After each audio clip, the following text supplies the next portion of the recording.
Hey friends, we're back. Happy holidays. It's been a while since we streamed, but we're back.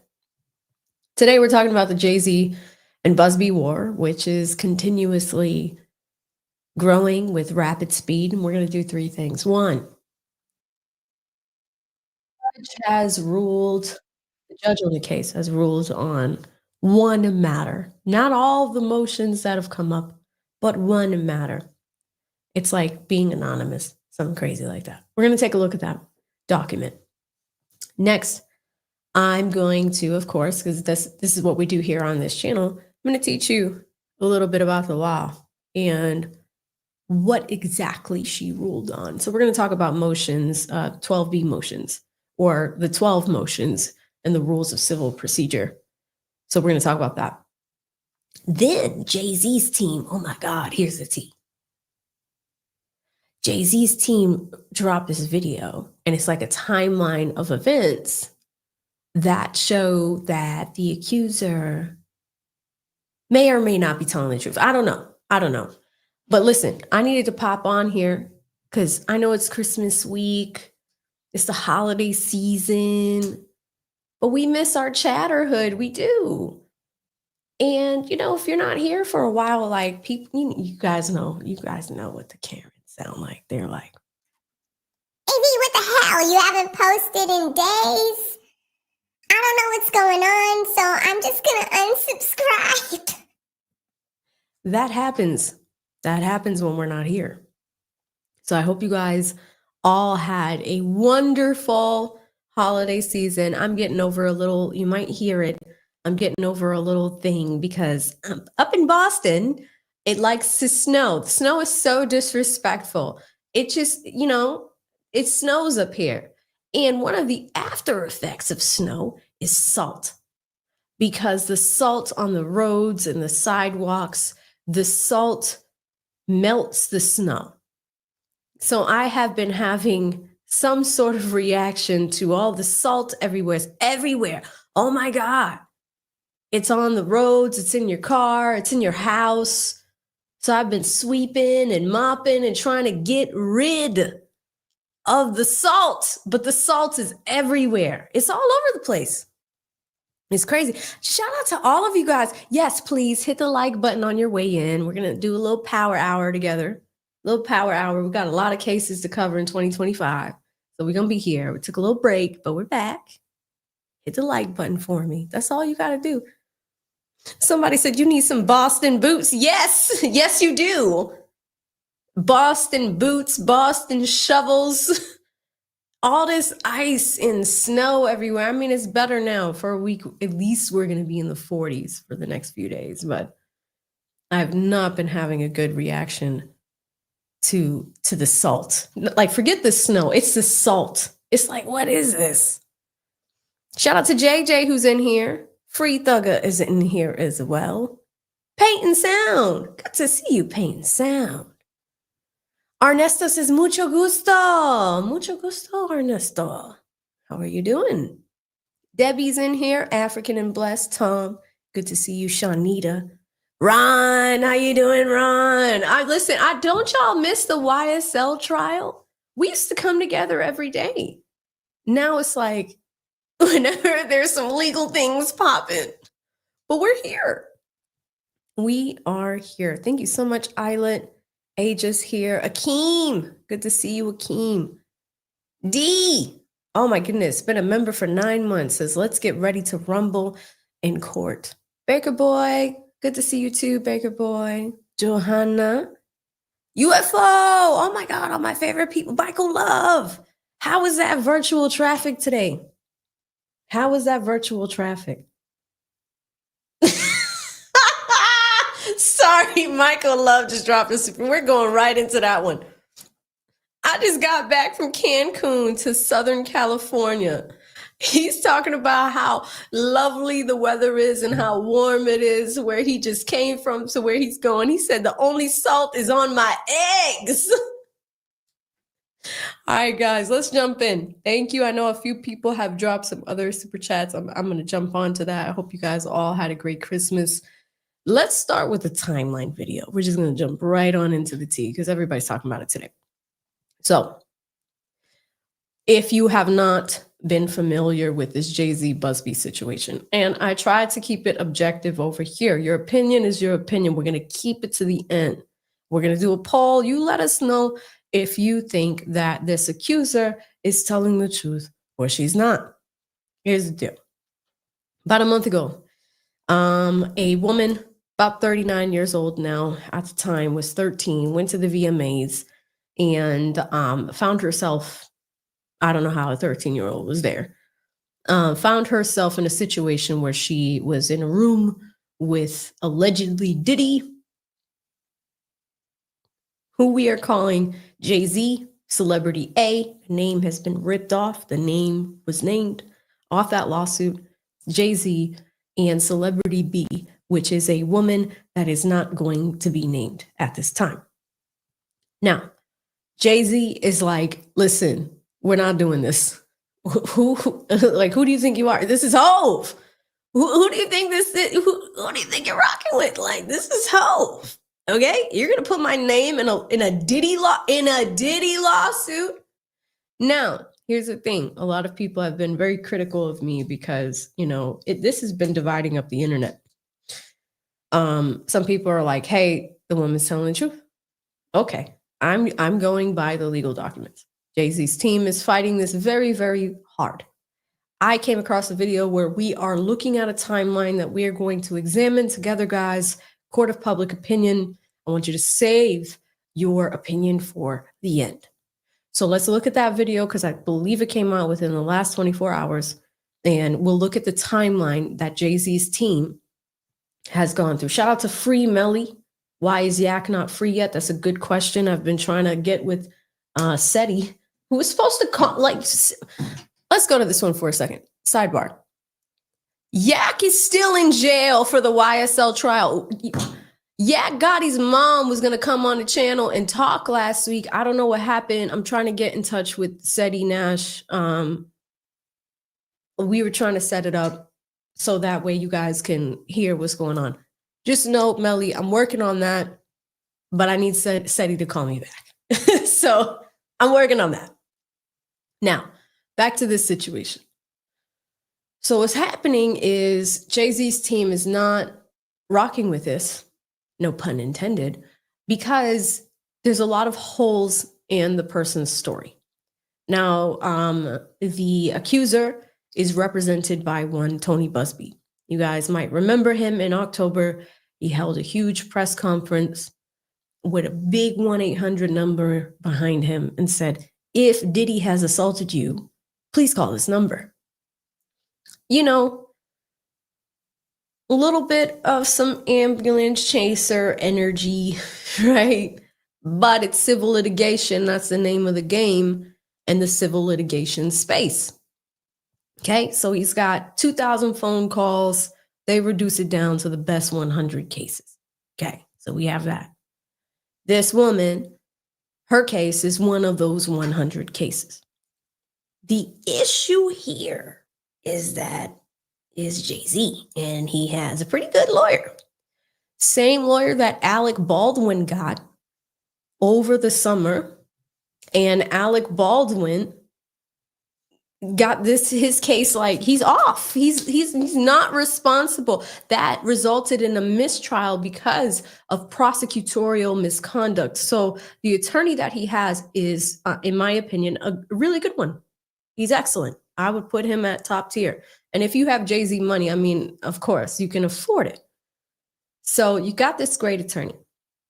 And he notices, because they're not admitting to any of these things. They notice a week after the lawsuit happens, I suspect that there were some negotiations happening behind the scenes. I've talked to a few folks that have some sources in the legal community, and this is Buzbee's tactic, so to speak. He has a tactical approach of making the settlement process before you take it to trial very, very vigorous, or I'm trying to use the right words here, guys. That's why I'm slowing down with it.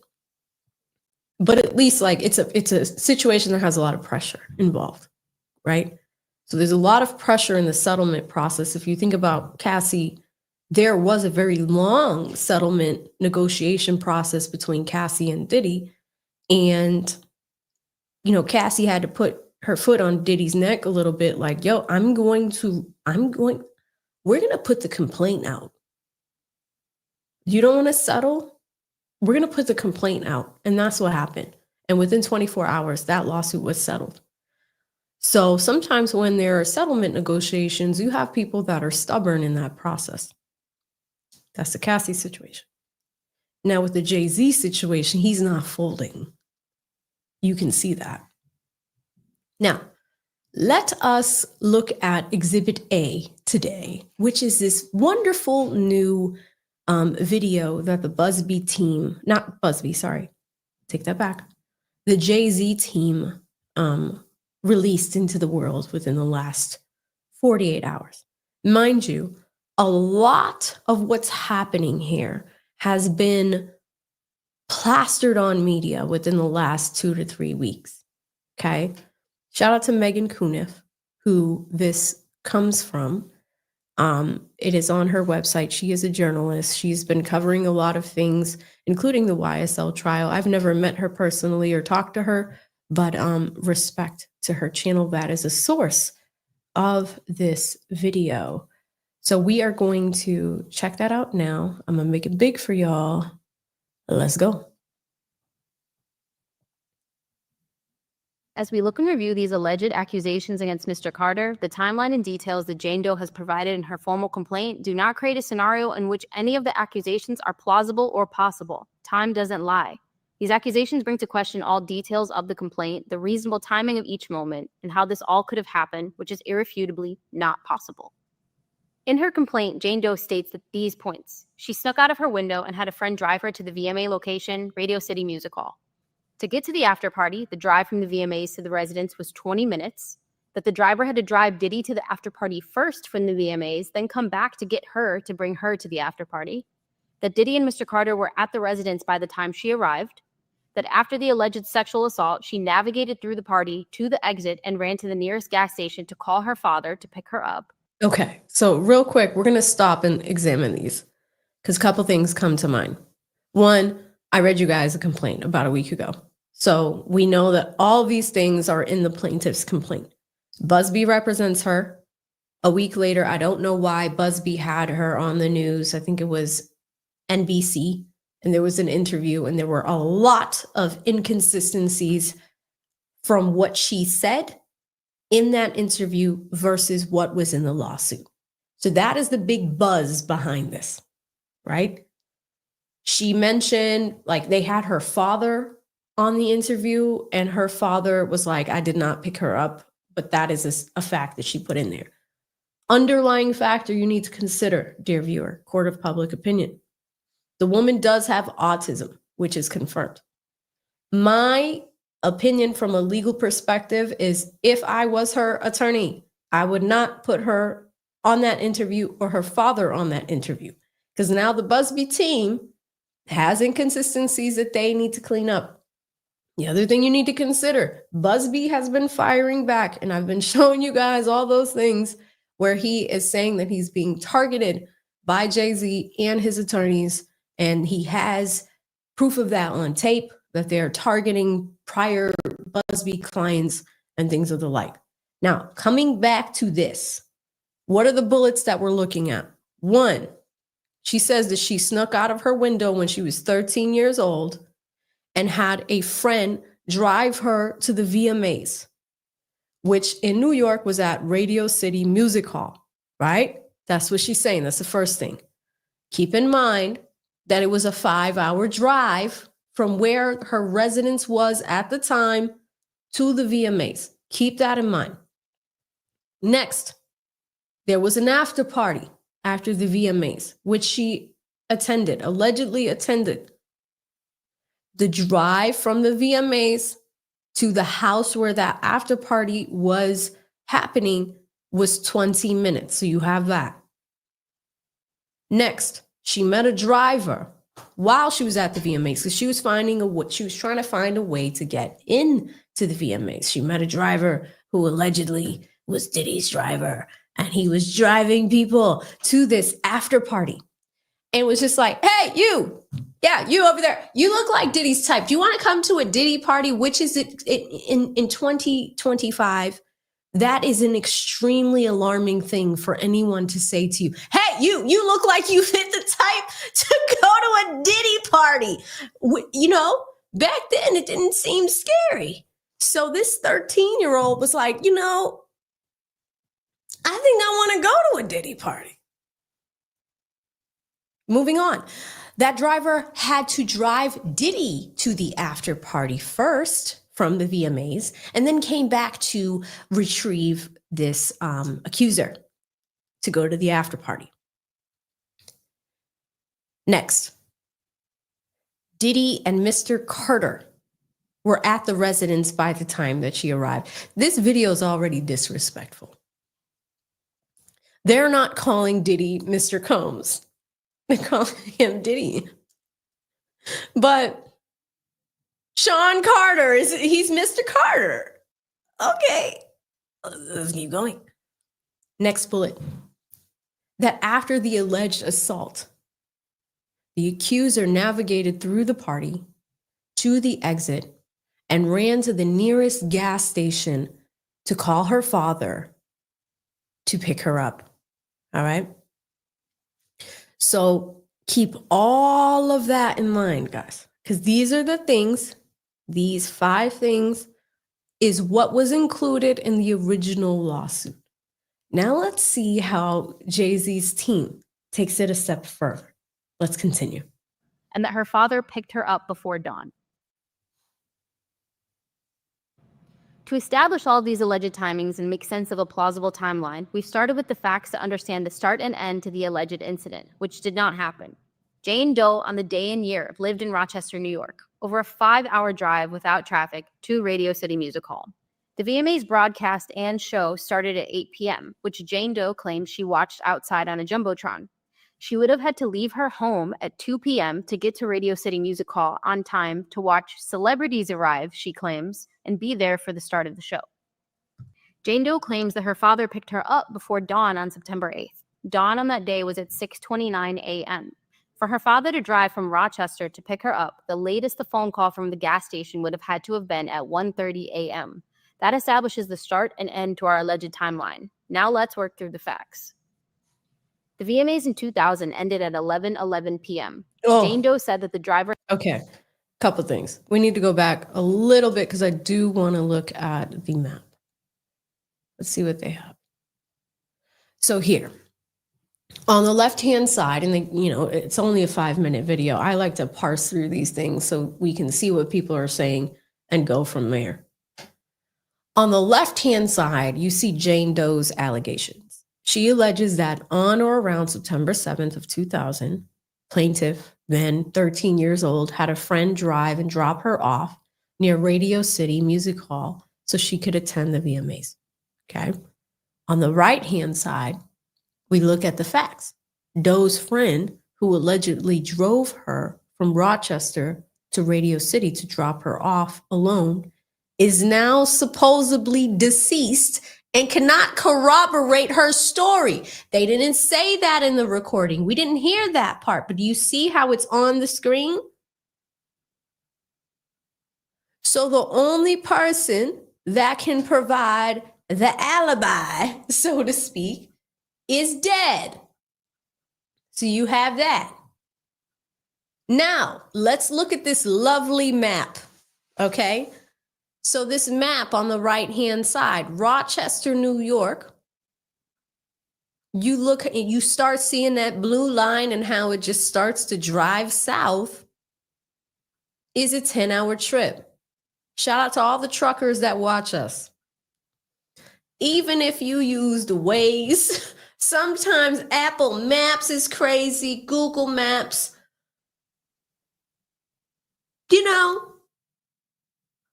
okay, you still want to give this person a chance because assaults like this are never funny. These are serious accusations. Everybody's throwing them at Diddy like dots at this point. Shout out to Boston. Dots, not darts, dots. Diddy is a dot board. just pew, pew, pew, pew, pew, pew, pew. And I really believe, I would say 90% of those are legit.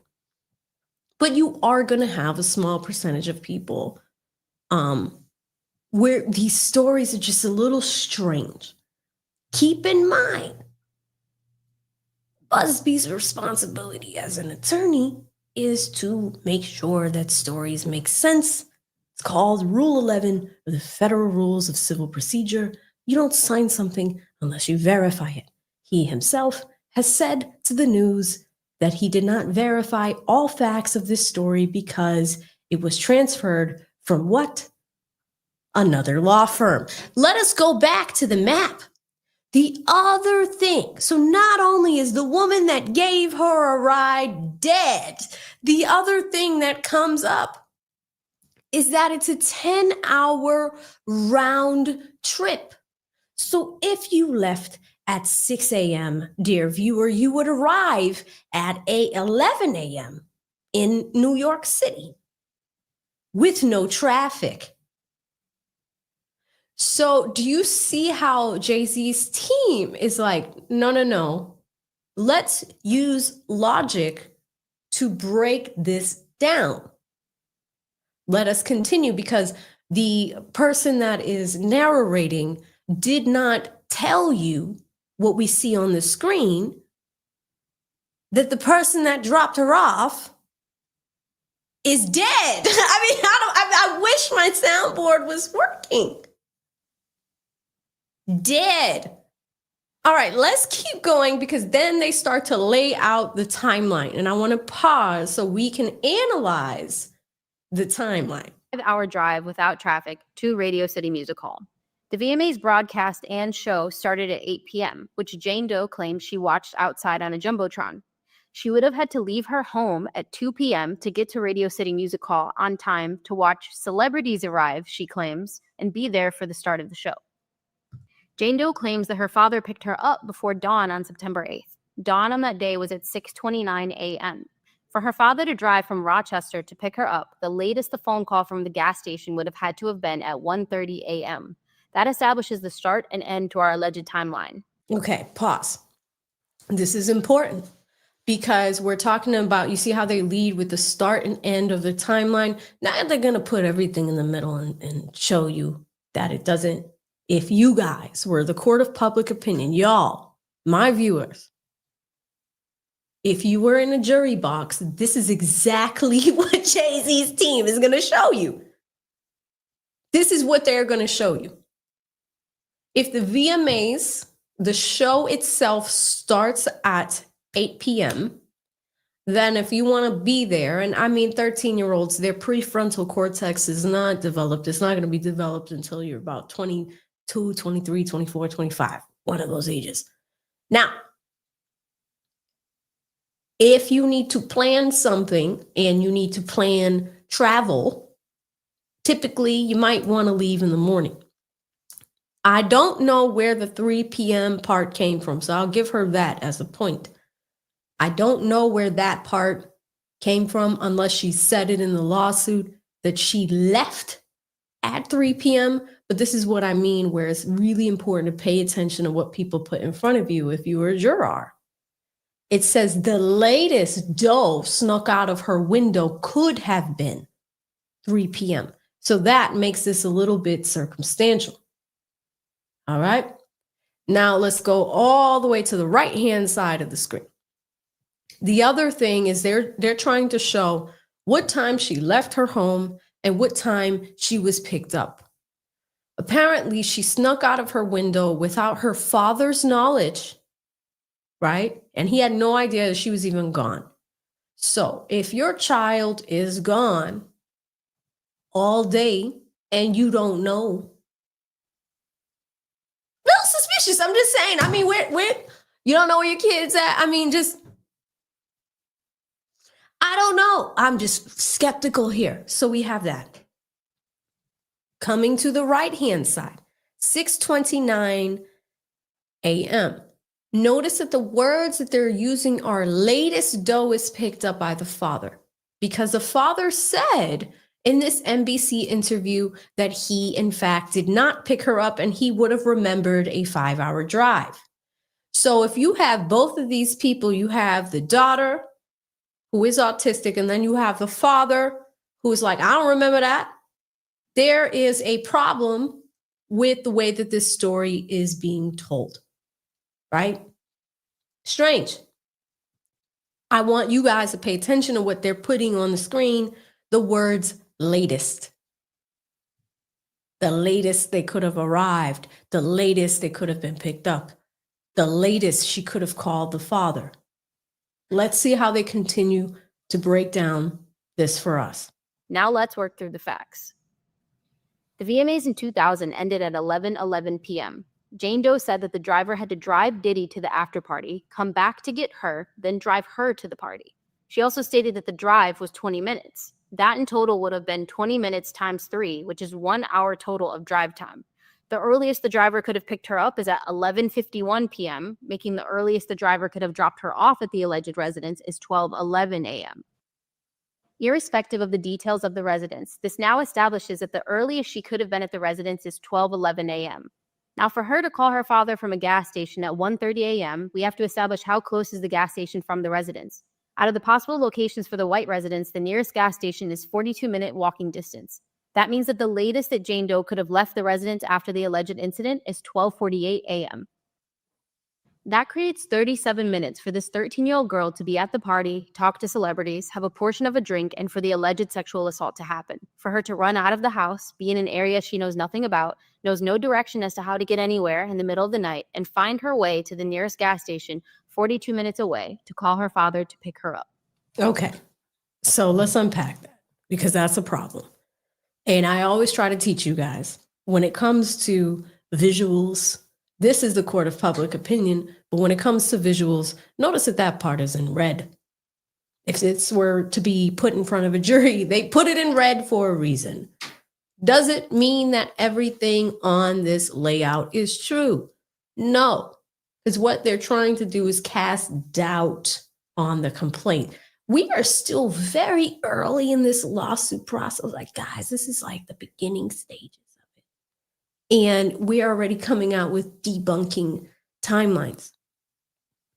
So that's why it's like, this is a legal war. I want you guys to know that Jay-Z is fighting this tooth and nail. But let's check it out because we talked about the latest. And yes, some of you guys have kids and we don't always know what they're doing. They could sneak out. They do diabolical shit behind your backs. That happens. But let's look at the timeline that they have. 11:11, right? The VMAs, she arrived at 7. The VMAs began at 8. That means the VMAs went on for about 3 hours and 11 minutes. Weird that it ends at 11:11. It's like, there's a little numerical aligned with the university, like that's weird. Next, here's where I do have another problem. The VMAs have celebrities and thousands of spectators. So it ends at 11:11. I think we do need to consider that. Is it going to take one person, if you're inside or outside, with traffic?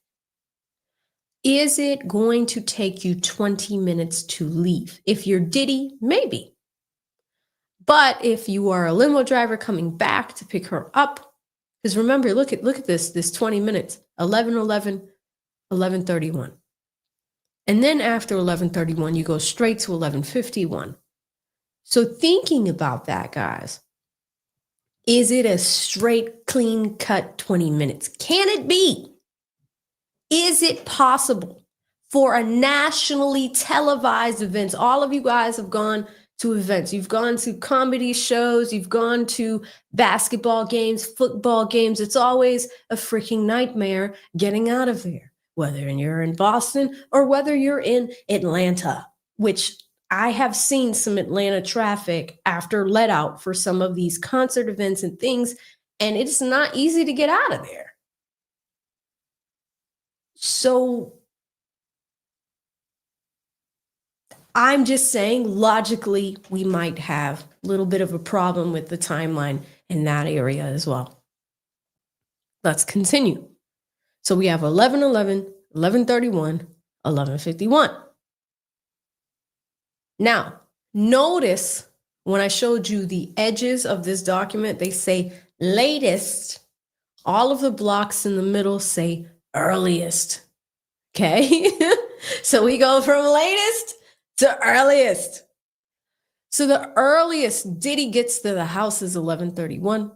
The earliest the limo gets to Radio City to come and pick her up again is 11:51. The earliest she gets dropped off is 12:11 a.m. In the middle, 37 minutes. Doe at residence per doe. So according to this timeline, 37 minutes of being there. Can something happen in 37 minutes at a Diddy party? I mean, yeah. I mean, it's on contact. Like, I'm pretty sure you walk in, there's a plume of pot smells and things that just, drugs. Hey, do you want some? I don't know. I don't know. Look, that's speculation. Let me be fair. You walk in and she's seeing celebrities. She said herself that there was a singer with a tattoo that she noticed and she was commenting on it. And he came out recently, was like, I didn't go to that party. I was in Minnesota that day. What are you talking about? So we have that.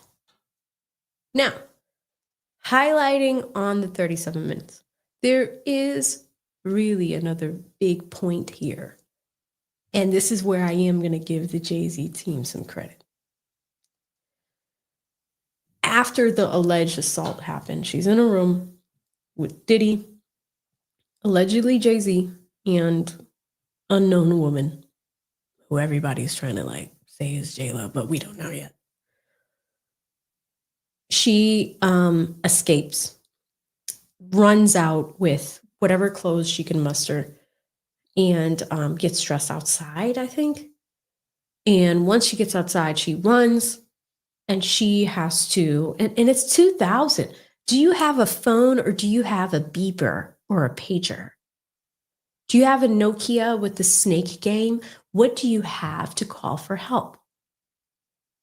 It can be inferred that she did not have a phone because she had to go to a gas station to call for help. So that means, and this is a big point for them, that means that she is in an area that she's unfamiliar with and had to find a place to call for help. Finding a place when you're unfamiliar for help is a little bit different. Like now we all have these. We can Google Maps things. What would we be without our smartphones? In the 2000s, you needed a map. Like you were like Dora the Explorer. You had to pull it out. Map, map, map, map, map, map. Like you needed a map. And that's why it's kind of troubling to me because I'm like, okay, you had to plan to sneak out the house. You had to plan to somehow get to the VMAs. And the person that told your story is, or at least dropped you off, is dead. And then get your way from here to there. And then once you get there, and there is like Diddy's place. Like Diddy's places are now considered there. Like they're there. But escaping, I do think if a jury were to consider these facts, that something about this is just not adding up. I don't know. I might not be making sense, guys, but I'm just really trying to analyze this logically. If you're like, yeah, AV, there's something about these timelines that don't make sense, put a 1 in the chat. Or look at it. If you're looking at it, guys, and you're like, actually, it does make sense, put a 2 in the chat. I respect your opinion either way. But that red part in the middle, they're really trying to highlight that she was only in the residence for 37 minutes. Now, the next thing right next to it, on the right, they say 42 minutes is what it took for her to run to the gas station. 42. So you're there for 37 minutes. This allegedly goes down. And then it takes you 42 minutes to find the nearest place to go from there. I mean, I would want to see the alleged residence on a map. Like, now I want the map. Where's the map? Can we see the map at the time and like where main streets were? Because I don't want to unfairly state this, but at the end of the day, 42 minutes running, just jogging. Like, we're jogging, guys. We're gonna go try to find the nearest place for help. There's corner stores, there's all types of stuff. There's, I don't know, because here's the thing. It could be a very rural place where there, I like to, when I'm driving on the highway sometimes, because I live in the suburbs, when I see the Boston skyline, I'm like, civilization. I say that. Or, I did drive from Atlanta to Boston at one point. And whenever I saw like a city, I was like, civilization. How long did it take for her to find civilization? A store, a 7-Eleven.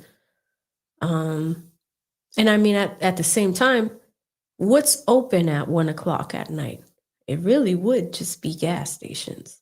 So we have to consider that as well in the court of public opinion. I'm seeing a lot of ones. A lot of ones. So you have the 37 minutes and then the 42 minutes. Next, she makes it to the gas station at 1:30. She calls her dad. And this ninja gets in the car and goes to pick her up from Rochester, New York.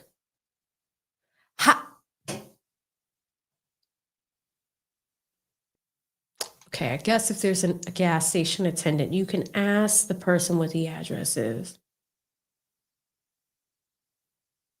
Did we have GPS in 2000? What year did GPS come out in? You know, the little joints that you could charge and like plug. How do we know? We had maps. Somebody said we had maps. I mean, MapQuest. So, okay, yes. So, if the dad, how did the dad know where to go? I mean, yes, Keita, yes. Shout out to Keita, it's good to see you. But wow. MapQuest, yeah, when you needed to go somewhere, you would have to go and log on to your AOL with the weird sounds like me, me, me, me, me, me, me. And then you go to mapquest.com, you type it in. And then you print out, and then we all had shitty printers back then, but we had to print it out. And then it's like, aha, I know where I'm going now. Like, it's like, aha. So is the dad doing all of this at 1 a.m.? And if I was him, I would not be happy with my child. I mean, I'm just, some of y'all are saying we did have GPS. Some of y'all are saying we did have it back then. Okay.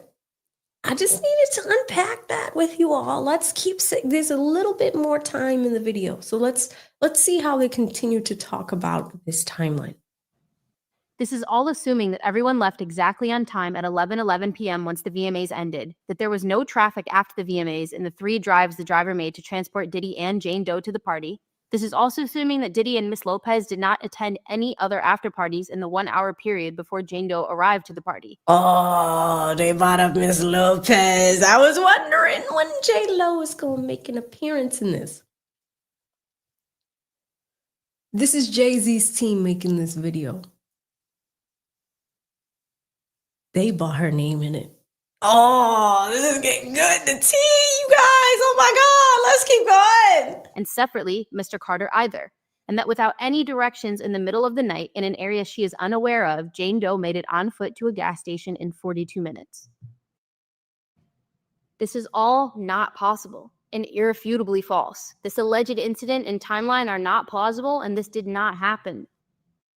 This timeline is absolutely not plausible, as both Diddy and Miss Lopez are photographed at other VMA afterparties at commercial establishments at the time in question, and separately Mr. Carter as well, none of which are the described white residents. Hold on, is J-Lo yelling at him on the right? Like, what is going on? So it says Mr. Carter at nightclub for VMA's after party. Lopez at the VMAs wearing Sean John and a bandana. And then Diddy and Lopez at Twirl VMA's after party. So they're in different places. Now, there was something that came out last week where I've seen it on other channels. They've talked about how the victim could have gotten the dates wrong. And let's keep in mind she is autistic, so that is possible. But they're talking about that. So we'll see how all of this plays out, but I want you guys to know that as well as we listen to this. Let's keep going. Residents in Jane Doe's complaint. In these pictures, you can see Diddy and Miss Lopez changed clothes from the VMAs, went to multiple commercial nightclubs, including Lotus and Twirl, and none were the White House described in Jane Doe's complaint. This incident did not happen. Now, to speak on the white residence that is described in Jane Doe's complaint, she describes it as a large white residence with a gated U-shaped driveway, and she says it was 20 minutes from Radio City. There are no houses matching Jane Doe's allegations within the 20-minute drive from Radio City Music Hall. To dive deeper into the details, there are two possible residences in Diddy's life during that period of time, but none match Jane Doe's description. There's a Manhattan townhouse that does not match the description. There's a Hamptons home over 2 hours drive away. There are two residences in New Jersey. One was sold in 1998, years before the alleged incident. One was purchased in 2004, after the alleged incident. In fact, there is no home in Manhattan gated with a U-shaped driveway. All in all, time doesn't lie. The location of Jane Doe's alleged incident does not exist. The alleged timeline of the incident is not possible. Diddy and Miss Lopez were at other after parties at commercial establishments during the time in question. And separately, Mr. Carter was also at other after parties at commercial establishments at the time in question. This event is provably false and did not happen. Child. Okay. Oh my God, guys. I mean, the houses essentially, they're saying they don't match the description. Shout out to Danielle. She is right. You can change the color of a house in the driveway. You can make changes to a home. But she was very adamant on the fact that it had a U-shaped driveway. This is why, honestly, like when situations like this happen, it's so important to go to the police to record it, because when it's fresh on your mind, you can have a record, an official record of what went down. Now, this person is 39 years old now. And when this happened, she was 13. What was it, 25 years ago? Over 25 years ago? So we got to think about that too. You know, I get some heat sometimes because people are like, how dare you? How dare you do this to this woman? And it's just like, if she's telling the truth, she's telling the truth. But I like to present things to you guys like if all of us together were in the jury box and we needed to convict and we had to look at all of this. I'm your foreman. I'm your foreman, goddammit. Shout out to High Value Man who just popped in and was just like, hello, foreman. Thank you so much, HVM. Happy holidays. If y'all could do me a favor and type HVM in the chat, that would be fantastic. He is your stream sponsor. I'm so happy he's here. It ironically matches the nails. You know, shout out to HVM. It matches the nails. But he's fantastic. Like, he has been one of my #1 supporters in all of 2024. Such an amazing person. We think he might be Russian and works for the CIA out there in the Pacific Northwest, but supports so many creators, and it does not go unnoticed. You know, sometimes that support can be in other ways, but I really just want to thank him for being here. I know I have a lot of super chats to read.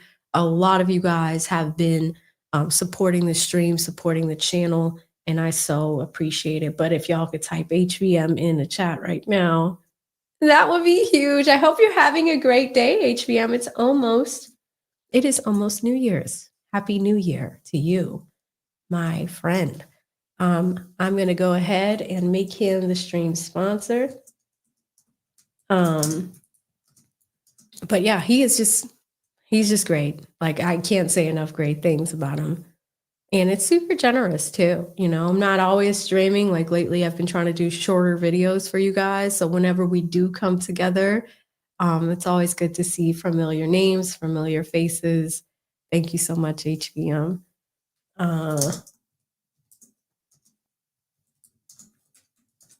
See, I'm rusty. It's been a while since I've been like typing and thinking and streaming and all this stuff.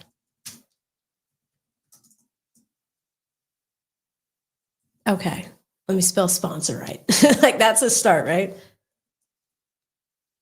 Okay. Thank you, HVM. You are the bestest. And speaking of that, why can't I spell sponsor today? I have not been on this computer in days. Like, I have Christmas brain. Thank you, HVM. Really appreciate you. And thank you guys for shouting out HVM in the chat.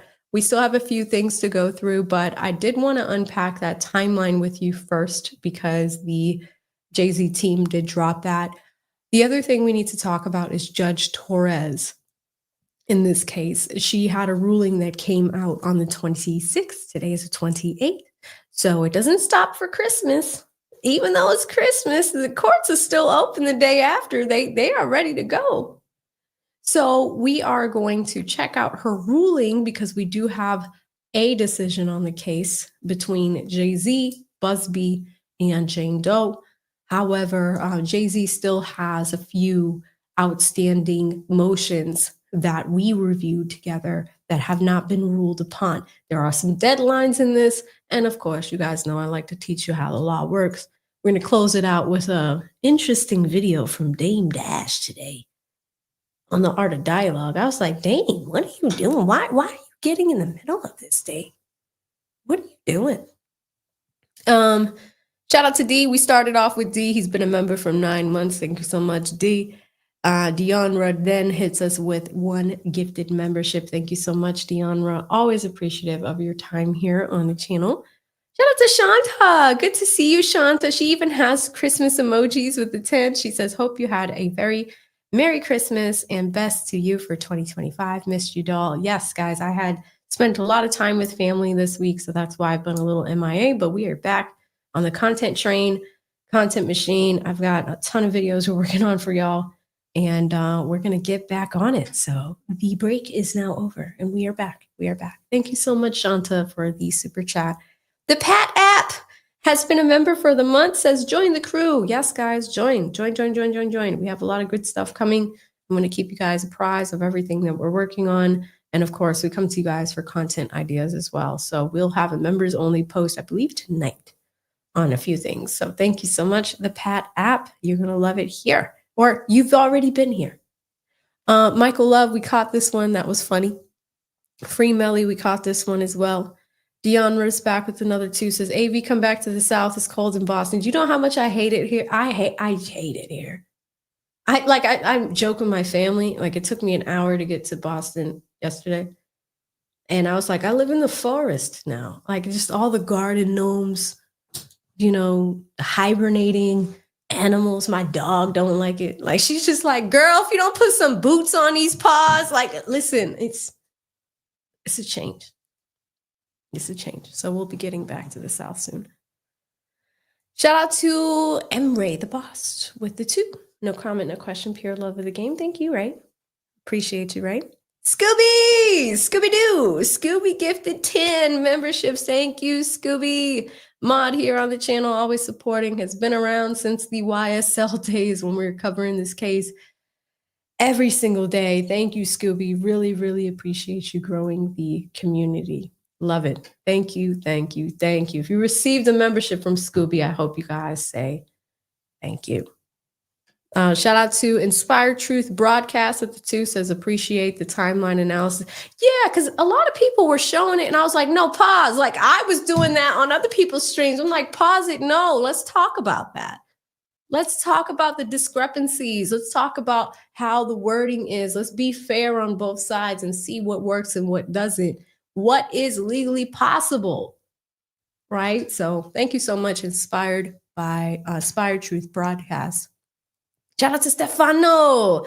Damn, Stefano, I haven't seen you in a long time with the 2. It says, stop Instagram to show love. Okay. Well, if we're on Instagram, hey man, like if I'm over there, I posted the dog in a hoodie yesterday. It was so funny. I had so much fun with that. Thank you, Stefano. Tip Network, been a member for 5 months. Check out Tip Network, guys. Content creators, amazing. Love these guys, Grover and Scotty. They drop videos like nobody's business all the time. Men-centric topics. If you're a guy, I think you would really, really enjoy their channel if you are a mod. Drop the link to their channel. Check them out if you have some time. It'd be fantastic. Patty LaBelle with the dog. Drop 10 AV memberships. Thank you, Patty. Really appreciate you growing the community and investing in us over here. The little channel that could. Tip says, you are fast. Listen, I was just talking to a creator about this Jay-Z story, and you know, we go from there. Thank you so much, Tip. And again, check them out if you haven't already. Huge shout out to our stream sponsor, HVM. And then Pam pops in. Good to see you, Pam. Hope you had a wonderful holiday. And she has been a member for 2 months. Says, hope you had a wonderful Christmas. Pam, I hope you did too. Pam, honestly, guys, has gifted memberships on almost every stream. You know, I have a huge place in my heart for Pam, and I'm always happy when she's here because she's not only investing in me, she's investing in you and making sure you guys have a great viewer experience. Because here's the thing with these memberships. I don't shut down the chat, but I go to my members when I interview people. You guys source the questions. I give you an opportunity, if there's a special guest, to ask them the questions. We had Ashley Merchant on. We had Doug Weinstein on. We had all these attorneys on. I give you guys the opportunity to ask those questions because this is really about you, especially if you have been watching this show, this channel, the trials that I've been covering. You know, I really want to make sure that y'all get something out of it. So thank you so much. Shantz is back with another 5, says, why do you live in Boston now, not Atlanta? Also love the detailed breakdown of everything. Of course, thank you, Shanta. To answer your question, I came up here temporarily. I was coming up to take the bar exam and finish up some things at my school.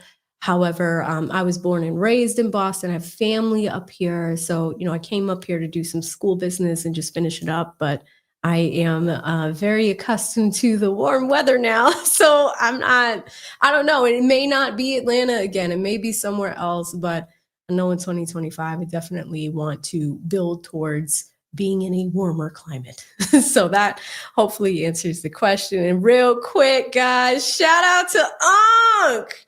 Shout out to Ankh, Viva Wood Life in the chat. If y'all could do me a huge favor, you now have 2 stream co-sponsors, 2 men that I absolutely have the utmost respect for, especially Viva. He says, AV, HVM in chat, what it do? Stay safe and enjoy responsible fun. That's right. Stay safe out there, guys. Don't lay down with someone in the next 4 days that you wouldn't consider being with for the rest of your life. Listen, trust Ankh, guys. This is good advice. You have too much to gain and too much to lose to play with your future. Trust Ankh. That is a very Ankh thing to say. Ankh is in his Ankhness. He's like, guys, we're getting ready for New Year's. Could be some drinks out there. You don't want to be careful. Play safe out there. That's what Ankh is saying. He's not like, no, AV, it's not stay safe out there. It's like, play safe out there. I love it. Listen, thank you so much, Viva. You know how much you mean to me and so many in the community He has a lit Instagram page. If anybody is around and knows what his Instagram page looks like, check it out. I check it out myself. I'm following him myself. Great life advice. He's a published author. Like, Viva is doing his thing. He is doing his thing. So thank you so much, Viva, for being the co-sponsor of the stream. And go ahead and update that. And then, guys, we're going to get right back into content and continue on with the way the judge ruled on this case. Because we talked about that timeline. The timeline's a little funny. The timeline is definitely funny. But at the same time, we need to look at how this judge's ruling went. And then we'll go to Dame Dash. Uncle Dame. I don't know what Uncle Dame is doing. What is Uncle Dame doing? Can we look at the other uncles and what they're up to these days? Huge thank you to our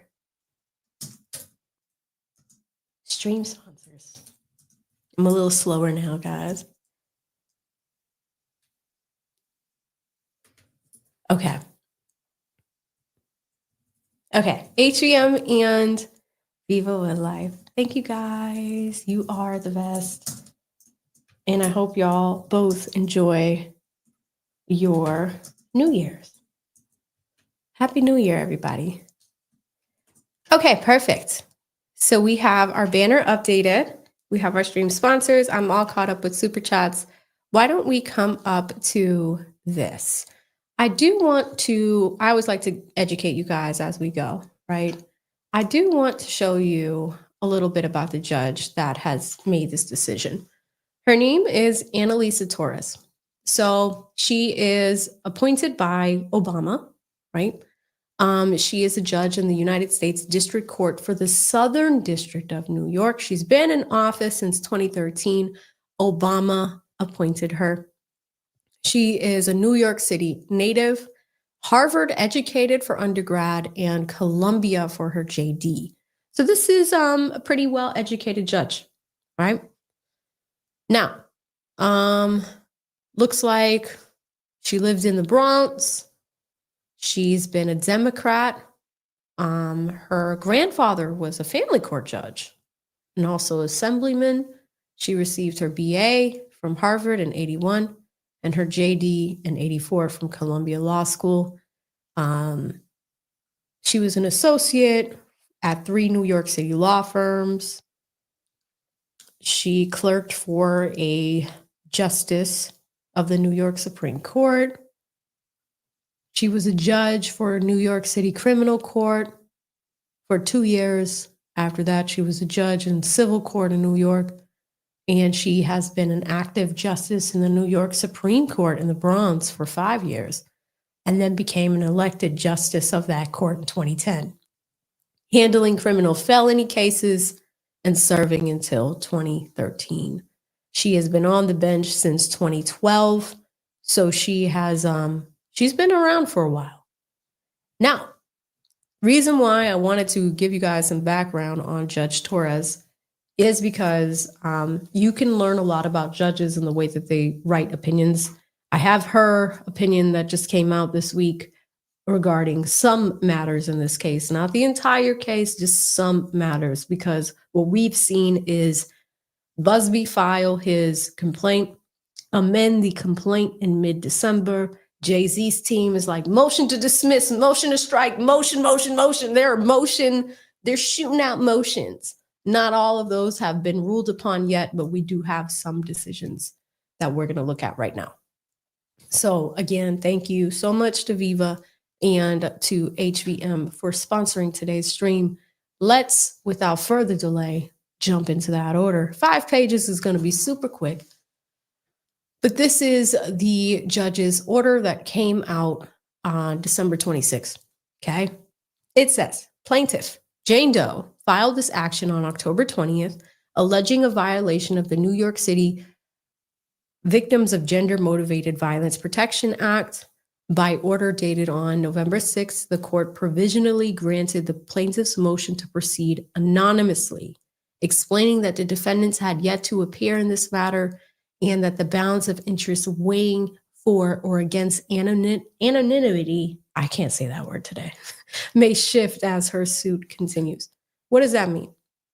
So part of the New York City's Survivors Act of assault, right? With that statute, it means that whenever this happened to you, whatever age you were, man or woman, your name can be concealed based on that law. It's not in every state, but in New York, they have that statute. Some people call it the rape shield law, or, it pretty much keeps the victims anonymous. Now, Jay-Z's team is just like, hey, understandably, at the age of 13, we get it, shield her name. But they did file a motion for her to show herself, show her name. Don't hide your name, show your name. You're 39 years old now. You went on NBC. And even on NBC, you know how they do those interviews where you're a shadow and it's like the side of your face? And, like they use a thing, like you could change your voice and you could be like, hey, so when this happened, they're trying to conceal my voice so people can't tell that it's me. But NBC did that. Like they changed her whole voice, all of that. The side profile, thank you. Crypto, come on. This is funny. It's funny. But like, that's what I mean. Like they did that whole side profile. And so coming back to this, the Jay-Z team wanted her to reveal herself. Listen, guys, I haven't streamed in a while. I'm trying to have fun. Don't rain on my parade. Okay, so they're saying that, when they filed this on, November 6th, nobody showed up in court. So the judge should continue ruling on it.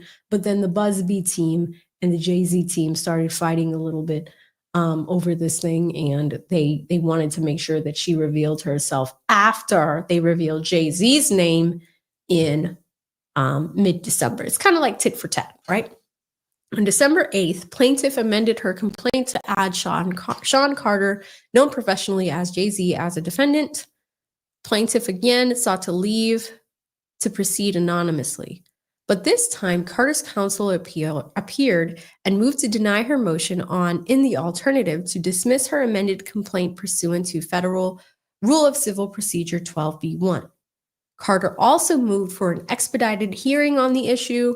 The next day, Carter's attorney filed a letter containing a declaration from an associate at his law firm recounting a phone conversation she had with an unnamed woman who claimed that plaintiff's counsel encouraged her to lie about her experience of SA. Carter's lawyer asked for the court to consider this additional information in connection with plaintiff's motion to proceed anonymously. Plaintiff's counsel denied Carter's allegations against him. So this is the back and forth Buzzbee stuff. On December 13th, Carter's attorney filed an additional letter alerting the court to a recently published interview of the plaintiff on NBC News. In the interview, plaintiff, speaking anonymously, explained her allegations against defendants and her reasons for coming forward now. Carter's lawyers points to the interview in which plaintiff admitted to inconsistencies in her story as evidence that the plaintiff's claims have no factual basis whatsoever. He also argues that plaintiff's counsel violated Federal Rule of Civil Procedure 11b by failing to undertake a reasonable inquiry into the facts before filing the complaint. I've explained that to y'all a ton of times. Failing to seek admission pro hac vice to this court, that's another matter as well. Jay-Z's lawyers requested an expedited briefing schedule for a motion to strike the First Amendment amended complaint under Federal Rules of Civil Procedure 11c2 and 12f. The next day, Jay-Z's attorneys submitted yet another filing, a motion for an emergency order directing the preservation of evidence and striking the amended complaint of 12f. So they filed a bunch of stuff. So one of them was her being anonymous. They don't want that to happen. There was an emergency motion to preserve evidence because they don't trust Buzbee. There was a complaint against Buzbee because he didn't file properly for pro hac vice, which means that he is a Texas attorney and he wants to practice this, he wants to practice in New York to litigate this case. Buzbee admitted that he is eligible to practice in the Northern District of New York, but not the Southern District of New York. And Jay-Z's team picked up on that and they filed a complaint about that. Like, he's not even licensed to practice here right now. What are we doing? You have that. There is a motion to strike. What does that mean? Actually, let me explain it later, but I have it up for you guys right here. Like, I can explain what a motion to strike is. These are defensive motions. Usually when you can get a lawsuit to go away a lot sooner in the earlier portions of it, using motions to strike, motions to dismiss, things like that. These motions they happen very early on. And we know that because this complaint, believe it or not, guys, is still in the very early phases of its development. It's done, it's filed, but the lifespan of this lawsuit is at the very beginning stages. They're trying to get rid of it now. The judge might say no. So let's keep going. So first thing that she wants, or the first thing that the judge needs to rule on, is the motion to proceed anonymously. And deciding whether a plaintiff may proceed anonymously, courts balance the plaintiff's interest in anonymity, I don't know why I can't say that, against both the public interest in disclosure and any prejudice to the defendant. The Second Circuit has laid out a non-exhaustive list of factors to be considered. So here's what you have to think about. Whether the litigation involves matters that are highly sensitive, of a personal nature, whether it poses a risk of physical or mental harm, whether the identification presents any harm and the likely severity of those harms, including whether the injury litigated against would be incurred as a result of the disclosure of the plaintiff's identity, whether the plaintiff is particularly vulnerable to possible harms, whether the suit is challenging the actions of the government or private parties, whether the defendant is prejudiced by allowing the plaintiff to press her claims anonymously, whether the nature of the prejudice differs at any stage, whether the plaintiff's identity can be kept confidential. Basically, these are all the reasons in which you would want to keep it confidential. A court is not required to list each of the factors or use a particular formulation as long as the court is balanced at stake in reaching its conclusion. Here, the weight of the factors tips in the favor of allowing the plaintiff to remain anonymous, at least for this stage of the litigation. So what does that mean? The judge is going to let her stay anonymous. She's going to be that voice. She's going to be that side shadow. With this voice that can do interviews and just talk about it. I mean, she can talk about it just like this. And they're going to use the voice altering things because they want to keep her anonymous. So the judge, that's the first ruling in this document. Crazy. Factors 1, 2, 4, and 7 strongly in that favor of anonymity. Why can't I say it? In her amended complaint, plaintiff alleges that defendants drugged and raped her when she was only 13. Courts in this district have recognized that allegations concerning assault are highly sensitive and of extreme personal nature. They cite a lot of case law here. Plaintiff is particularly vulnerable of the possible harms of disclosure. According to her amended complaint, she continues to experience depression, PTSD, a seizure disorder associated with the stress of her assault. Moreover, plaintiff's counsel asserts that many of his other clients who have filed similar lawsuits against Diddy claim to have been threatened by Diddy for their decision to speak out. And finally, plaintiff sat for an interview with NBC concerning her case, and NBC allowed her to conduct the interview anonymously. Granted, several factors weigh against allowing the plaintiff to proceed anonymously. Okay. Well, that's good, Judge. Tell us. Plaintiff is challenging the actions of private parties, not the government, and given the media attention surrounding this case, the public has a substantial interest in this litigation separate and apart from its general interest in the accused being able to publicly confront the accuser. Alternative mechanisms may exist to to protect confidentiality, namely the redaction and sealing of documents. Most importantly, plaintiffs' continued anonymity may cause prejudice to the defendants, making it more difficult for them to collect the facts necessary to mount a defense and, as appropriate, challenge the plaintiff's credibility. The court does not take such prejudice lightly. Nevertheless, at this exceedingly early stage of this case, the factors counseling against disclosure outweigh those that counsel in favor. Accordingly, plaintiff's motion to proceed anonymously is granted. Wow. Plaintiff is advised that because the balance of these factors will certainly shift as this case proceeds, especially if and when the parties engage in discovery in earnest, the court intends to revisit this decision at a future date. Okay, so for right now, they're going to allow her to remain anonymous, but the judge is saying that that could change. Because think about it. If you're a celebrity, and let's do a poll. Hold up. Let's put a poll up. Is it fair if you're a celebrity and your name is included in a lawsuit when you were celebrity A, now your name is plastered all over it? Is it fair for your name to be on there? And is it fair for your accuser's name to not be on there? Granted, these are very different lives that they live, right? I'm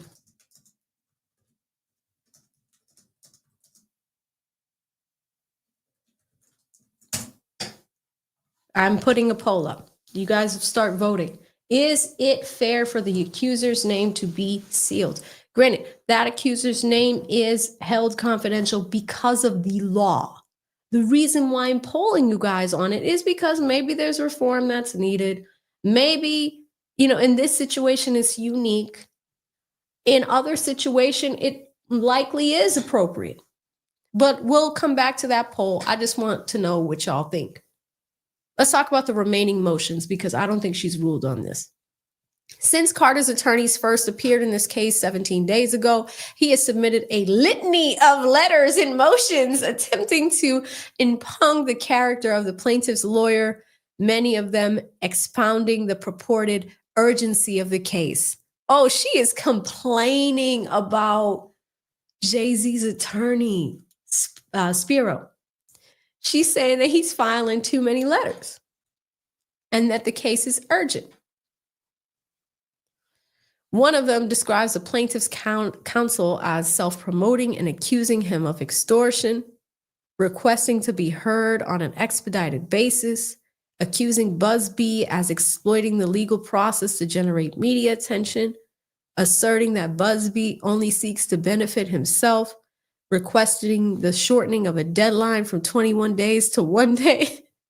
Spiro ain't playing.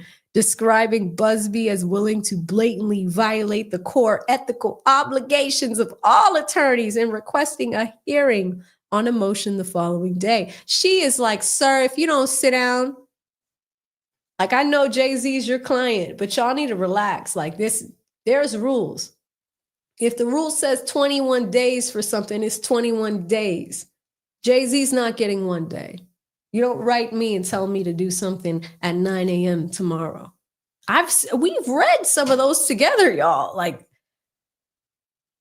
Spiro, however you say his name, he really is like coming in hot. And he's been on the case for 17 days, according to this document. Interesting.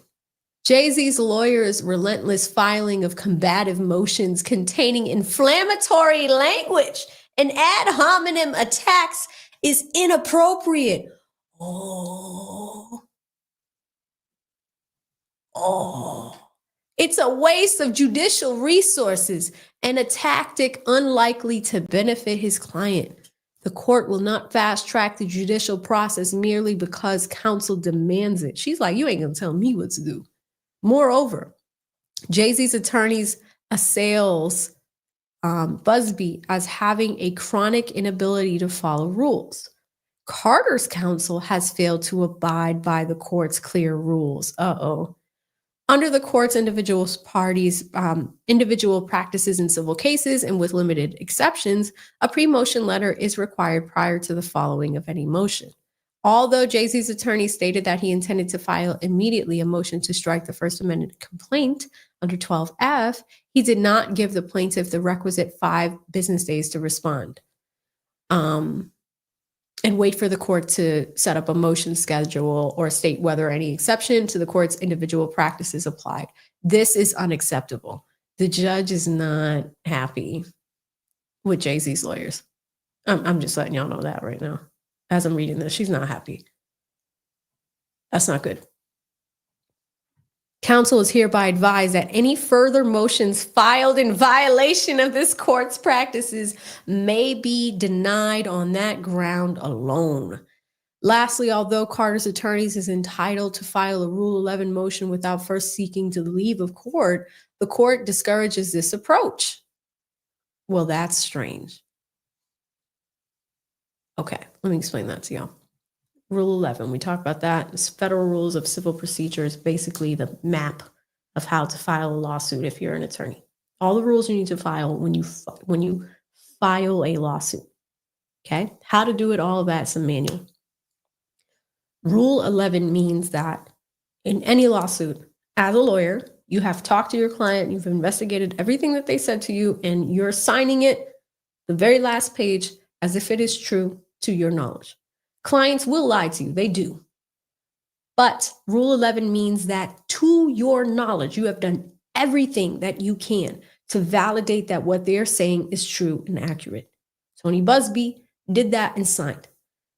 With Rule 11, there is no timeline. If you have reason to believe that the other side signed a frivolous lawsuit, that's okay. What she's saying here is that they're not necessarily wrong for calling it out, but she's discouraging it. She discovers, let me read it again. Lastly, Carter's attorney is entitled. So Spyro can file a Rule 11 motion without first seeking the leave of court. The court discourages this approach. So she's saying she doesn't want them to do it.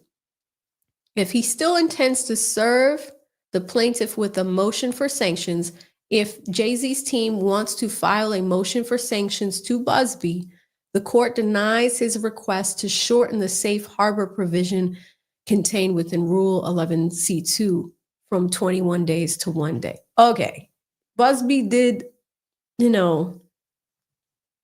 he did put out a statement saying that there is a safe harbor provision that includes 21 days. So if somebody accuses you of not checking things out properly, which he admitted himself, he said it came from another law firm, I didn't check. He said it on NBC. But it does include 21 days for him to get prepared and respond to that. Jay-Z's team was like, no 21 days, one. I want 1 day. I want one. Where? One. The judge is saying that for them to try to get around the law in that way and not follow general procedures is kind of like, all right, I know you're a celebrity, man, but relax. That's essentially what she's saying here. Carter's motion to strike the amended complaint under 12F is denied. So Jay-Z took a loss there. By January 10th, that's in a few days, y'all, plaintiff shall file her response to Carter's motion for order directing the preservation of evidence. So the judge is saying, Buzbee, on January 10th, I want to see your response to the preservation of evidence. By January 17th, Jay-Z shall file his reply, if any. Okay, so she is now giving them dates to respond to things. And that is your court order from the judge. Let me come to you guys in our poll. Is it fair that the accuser's name be sealed? 44% of you say no. 29% of you guys say yes. And 27 of you, wow, 27% of you guys, 26 now, say too early to tell. Thank you guys for voting. That's an important thing there. Now, let us come to Shanta real quick. Shanta says, much love, girl. You are smart, fun, and very personable. You will go far. Thank you, Shanta. I'm trying the little channel that could. I'm trying to grow. But when I don't post, people start unsubscribing. I'm like, damn, I got to be here every day, apparently. Thank you so much, Shanta. I really appreciate all your support. Let us come to, and that's the update on the court order that came out 2 days ago. So now we're all caught up. And Rule 12, like I said, it's a defensive motion. You're learning a little bit about motion practice here. It happens all the time. These are called the Rule 12 motions. These are your defenses, your objections. When a case happens, this is how you get rid of it very early on. All right. I think the one she talked about was Rule F, 12F, motion to strike. So Jay-Z attempted to strike this motion. The court may strike from a pleading an insufficient defense or any redundant, immaterial, impertinent, or scandalous matter. The court may, on its own or by motion by a party, get rid of it within 21 days. So the judge said no. She did not grant his motion to strike. Let's come to Dame Dash. I saw this earlier, and for those that don't know of the Art of Dialogue, it is, I believe this is a gentleman who is a spinoff or particularly used to work with Vlad TV. You know, I've been following this case and staying on top of it, but I also noticed that Dame Dash and other people from Rockefeller have been popping out of the woodwork with stories. Now, Dame, and let me explain how the Art of Dialogue and Vlad, how they do things. You guys know I'm familiar with the lead attorney, and he recently did, I think it was like a year or two ago, he did a interview with Vlad. So we got a chance to really learn a little bit about what happens in the Vlad studios, behind the scenes, things like that.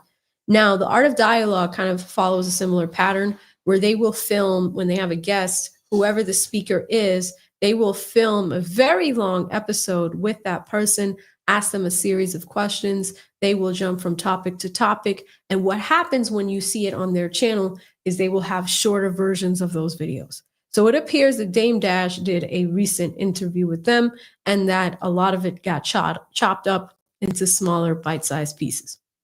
I saw something on TMZ yesterday where Dame was talking about Jay-Z ghostwriting for Memphis Bleak and, you know, things of the like. If you're a hip hop head, you know what I'm talking about. But let us watch this because he talked a little bit more about how Jay-Z weaponizes attorneys and things like this. I just wanted you guys to see it. Court of public opinion. We're not necessarily saying he's guilty of anything or not guilty of something. We're just looking at some of the habits. Now, I also want you to pay attention to what Dame says after, because I thought it was interesting. I'm a little skeptical about it, but let's watch it together.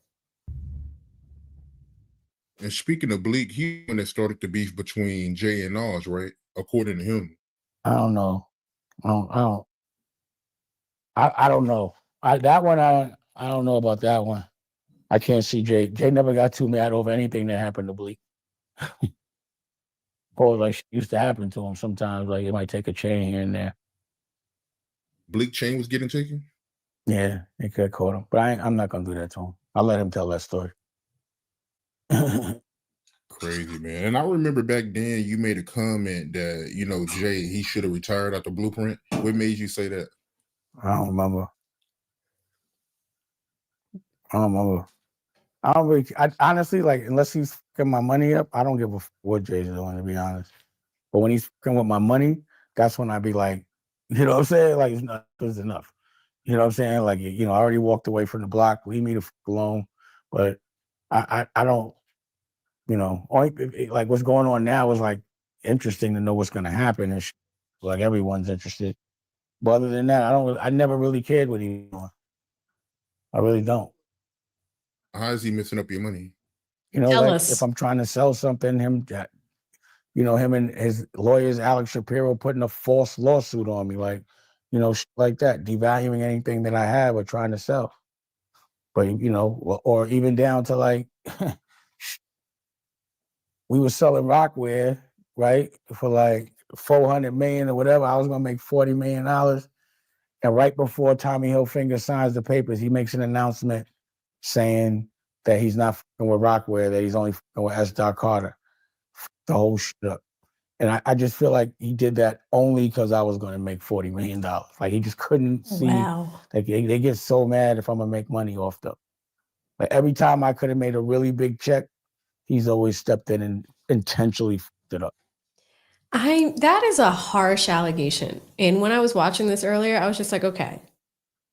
So we're trying to paint a, pattern of Jay-Z, like, habitually, like, having a habit of stepping the line and, doesn't want to see other people make money. Why would he invite you in the first deal in the first place if he didn't want you to make money? Why would he care if he has loads of it? I don't know. I don't know. I mean, some of you guys are saying you believe Dame, but let's keep going. Every time. Listen, don't ask me, ask the rest of the industry. Like, that's why I got the fuck away. I mean, one of the reasons. Like Jay, I like the way I would look at it, if you could compare him to like a character now, I'd say he's like the Penguin.